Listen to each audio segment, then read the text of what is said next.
사랑하는 행복한 교회 성도 여러분, 이 영상을 보시는 하나님 나라의 귀한 자녀 여러분, 오늘은 2023년 1월 15일 거룩한 주일입니다. 오늘 매일성경 본문에서는 이스라엘 백성들은 유월절을 지킴과 동시에 출애굽했습니다. 이제 만 1년의 시간이 지나 유월절을 광야에서 지내게 되는데, 본문은 출애굽 이후 첫 번째 유월절 준수에 대한 규례를 다룹니다. 하지만 여러가지 이유로 인해 역사상 첫 번째 유월절에 참여하지 못하는 사람들이 있어서 그들을 위한 배려로 두 번째 유월절에 대한 규례도 제공하고 있습니다. 오늘 본문을 나누어 보겠습니다.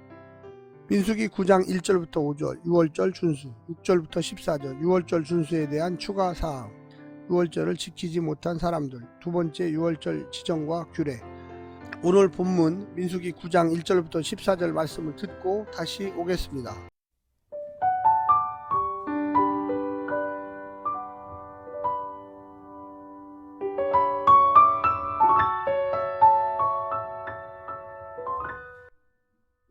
민수기 9장. 애굽 땅에서 나온 다음에 첫째 달에 여호와께서 시내 광야에서 모세에게 말씀하여 이르시되 이스라엘 자손에게 유월절을 그 정한 기일에 지키게 하라. 그 정한 기일 곧 이달 14째 날 해질 때에 너희는 그것을 지키되 그 모든 율례와 그 모든 규례대로 지킬지니라. 모세가 이스라엘 자손에게 명령하여 유월절을 지키라 하매 그들이 첫째 달 14째 날 해질 때에 시내 광야에서 유월절을 지켰으되 이스라엘 자손이 여호와께서 모세에게 명령하신 것을 다 따라 행하였더라.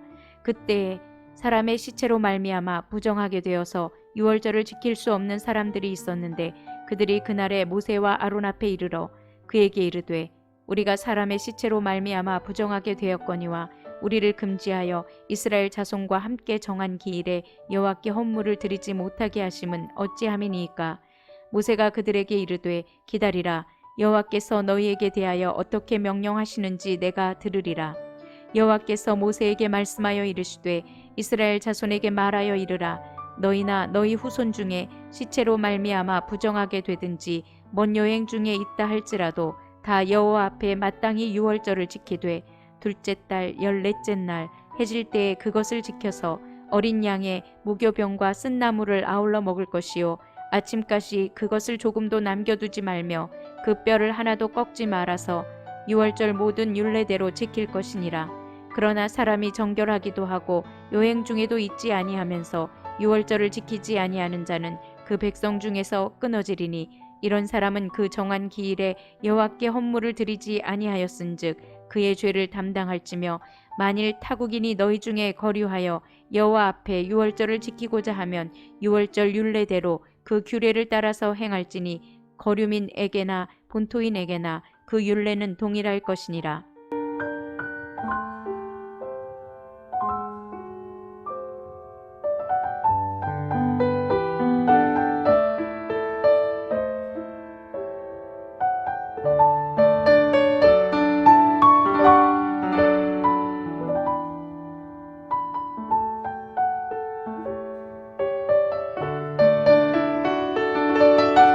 본문의 시기는 다시 출애굽 이후 1년이 지난 1월로 돌아갑니다. 민수기 1장부터 10장까지를 살필 때 시간의 흐름이 일정하지 않다는 사실을 알고 그 흐름을 이해할 필요가 있습니다. 성막을 완성한 것은 출애굽한 후 만 1년이 지난 1월 1일이었고 오늘 본문은 그로부터 2주가 지난 1월 14일의 내용입니다.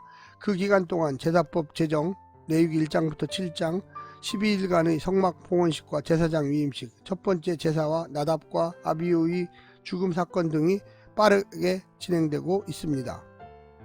오늘 본문을 세 부분으로 나누어 자세히 설명드리겠습니다. 첫 번째, 반드시 지켜야 하는 유월절. 이스라엘이 지켜야 할 첫 번째 절기로 유월절을 언급합니다. 당연합니다. 이날은 이스라엘의 생일입니다. 이스라엘의 정체성은 이 유월절이 형성해 줍니다. 이 유월절을 기억하는 동안 자신들이 불임이었고 무에서 유를 창조하신 하나님의 작품이었고 이 하나님만이 온 세상에서 유일한 참 신임을 기억할 수 있기 때문이었습니다. 따라서 유월절 준수는 단지 나를 기억하는 절기가 아니라 하나님을 기억하고 자신의 정체성을 기억하고 하나님의 약속을 기억하는 날입니다. 두 번째는 나중에라도 지켜야 하는 유월절. 유월절 준수는 이스라엘 백성에게는 축복의 날입니다. 우리의 생일이 축복의 날인 것과 같습니다. 그래서 혹시 시체를 만져서 부정해진 사람들에게도 나중에라도 유월절에 참여할 수 있는 길을 열어주셨던 것입니다. 부정한 자들은 정결해질 때까지 진영 밖에 있어야만 하기 때문에 1월 14일 의식에는 참여할 수 없지만 한두 달 후인 2월 14일에 율법대로 유월절을 지키도록 했습니다. 하나님께서 우리에게 주신 모든 말씀과 명령은 순종하면 우리에게 축복이 되는 수단입니다. 결코 짐이 아닙니다. 혹시 하나님과의 관계가 소원해졌습니까? 주께서 다시 기회를 주십니다. 돌아서서 다시 마련해 주신 예배의 자리로 나아갑시다. 세 번째는 누구든지 지킬 수 있는 유월절. 이스라엘 영내에 있는 사람이라면 아무도 유월절 준수해서 예외는 될 수 없습니다. 부정하지도 않고 여행 중에 있지도 않은데 유월절을 지키지 않으면 공동체에서 추방되거나 사형을 당할 것입니다.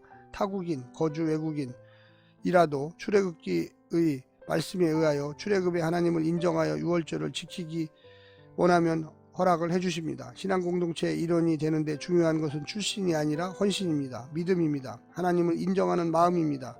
주님은 한 사람이라도 더 당신을 인정하기를 바라십니다. 이스라엘을 온 세상을 위한 제사장의 나라로 세우신 이유가 바로 그것입니다. 사랑하는 성도 여러분, 오늘 하루도 승리하십시오. 샬롬.